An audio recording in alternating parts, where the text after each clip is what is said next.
Hi friends, Sarika recipe मराठीमध्ये तुमचं खूप खूप स्वागत आहे। आज आपण मस्त अशी एकदम छान टम्म फुगलेली रसरशीत एकदम चविष्ट अशी ओल्या नारळाची पोळी आपण कशी करायची ते पाहणार आहे।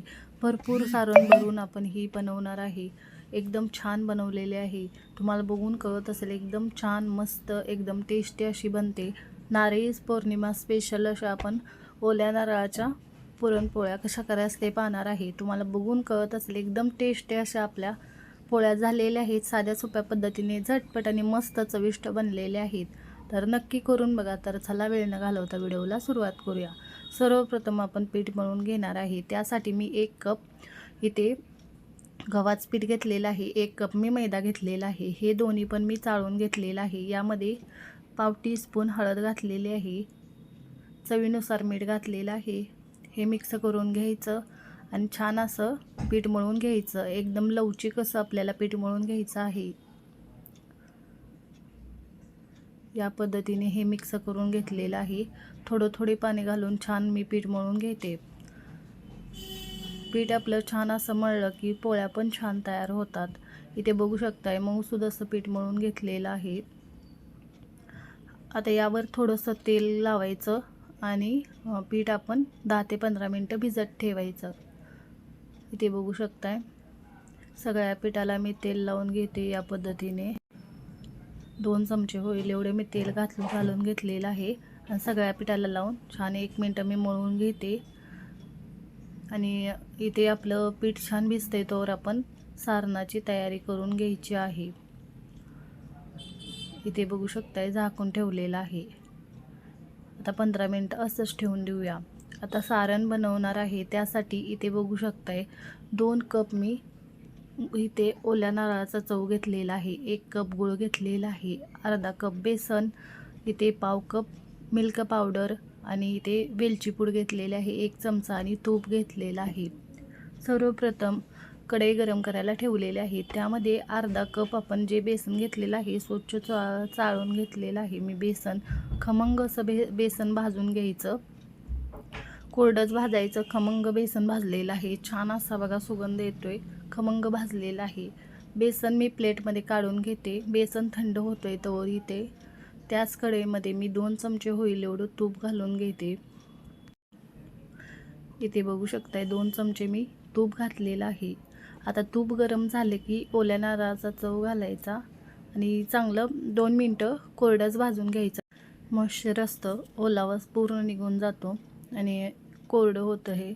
एकदम छान असं गॅसची फ्लेम कमी केलेली आहे आणि चांगलं परतून घ्यायचं 2-3 मिनिटं या पद्धतीने। ते बघू शकताय 2-3 मिनिटं छान असं हे परतून घेतलेलं आहे। आता यामध्ये गूळ घालून घ्यायचा आणि गूळ वितळवून 3 ते 4 मिनिटं छान असं गुळामध्ये ओलं खोबरं शिजवून घ्यायचं, छान असं परतून घ्यायचं गुळासोबत। इथे या पद्धतीने सगळा गूळ मी मिक्स करून घेतलेला आहे। छान असं 3 ते 4 मिनिटं हे मी परतून घेतलेलं आहे गुळासोबत। गूळ वितळून छान हे परतलेलं आहे। आता यामध्ये मिल्क पावडर आणि जे भाजलेलं बेसन आहे ते घालायचं आणि मिक्स करायचं मिल्क पावडर आणि बेसन आणि 2-3 मिनिटं आणि यासोबत गॅसची फ्लेम एकदम कमी करायची, एकदम लो फ्लेमवर हे छान असं बेसन मिल्क पावडर मिक्स करून परतून घ्यायचं। इथं बघू शकता हे छान असं मी परतून घेतलेलं आहे 2-3 मिनिटं। आता सगळ्यात शेवटी यामध्ये गॅसची फ्लेम मी बंद केलेली आहे आणि सगळ्यात शेवटी यामध्ये 1 चमचा वेलची पूड घेतलेली आहे ती घालायची आणि छान मिक्स करून घ्यायचं सगळ्या सारणामध्ये। सगळ्यात शेवटी वेलची पूड घालायची म्हणजे त्याची चव टिकून राहते। इथे मी वेलची पूड घातलेली आहे आणि छान मिक्स करून घेतलेलं आहे। प्लेटमध्ये काढून हे थंड करायला ठेवायचं। आता इकडे पीठ पण 15 मिनिट आपलं चांगलं भिजलेलं आहे। बघू शकताय मस्त असं एकदम छान लवचिक आपले कणिक झालेले आहे। आता इथे याचा छोटासा गोळा करून घेते मी। जेवढं तुम्ही चपातीला पीठ घेता त्यापेक्षा थोडं कमी घ्यायचं। जेवढं तुम्ही पोळी लहान मोठी बनवणार आहे त्या पद्धतीने तुम्ही पीठ घ्या। सारण पण पूर्ण थंड झालेलं आहे बघू शकताय आणि तूप पण घेतलेलं आहे, सुकं पीठ पण घेतलेलं आहे लावायला मी। या पद्धतीने वाटी बनवून घ्यायची. जसं तुम्ही पुरणपोळीला मोदकला वाटी बनवता तसं या पद्धतीने वाटी बनवून घ्यायची आहे.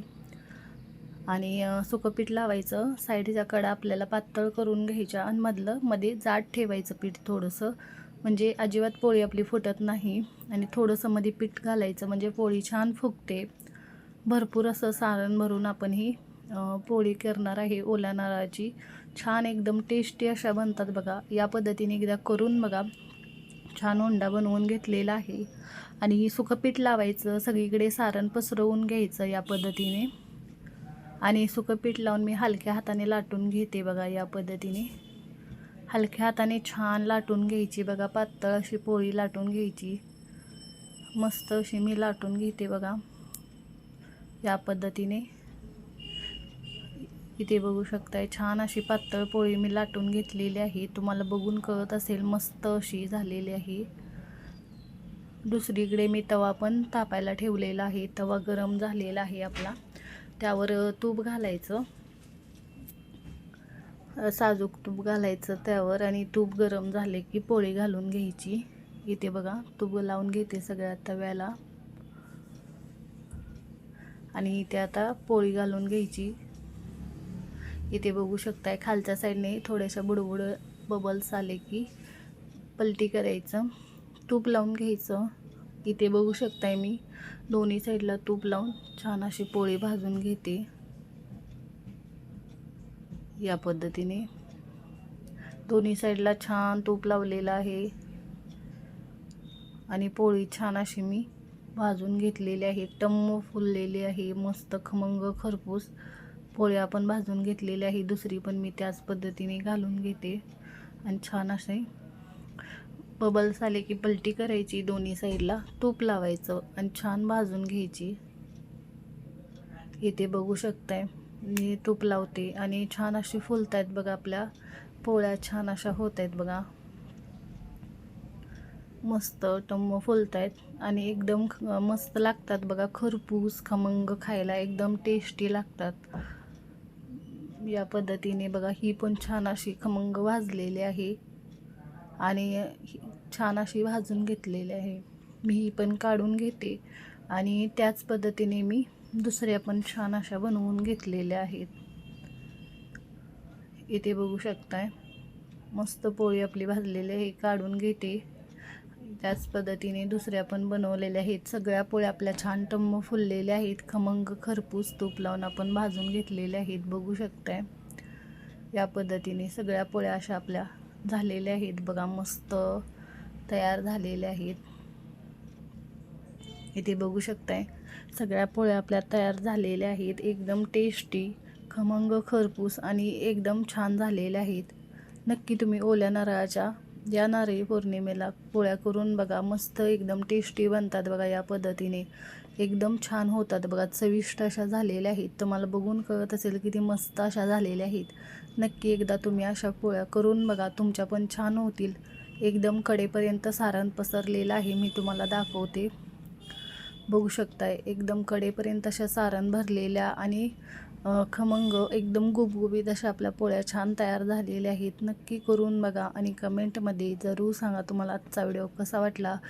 व्हिडिओ आवडला असेल तर व्हिडिओला लाईक करा, शेअर करा. चॅनलवर नवीन असाल तर चॅनलला सबस्क्राईब करा, बेल आयकॉनला क्लिक करा. तुम्ही या पद्धतीने एकदा ओल्या नारळाच्या एकदम छान अशा चविष्ट अशा पोळ्या नक्की बनवून बघा. तुम्हाला बघून कळत असेल मस्त झालेल्या आहेत. व्हिडिओ पाहिल्याबद्दल धन्यवाद.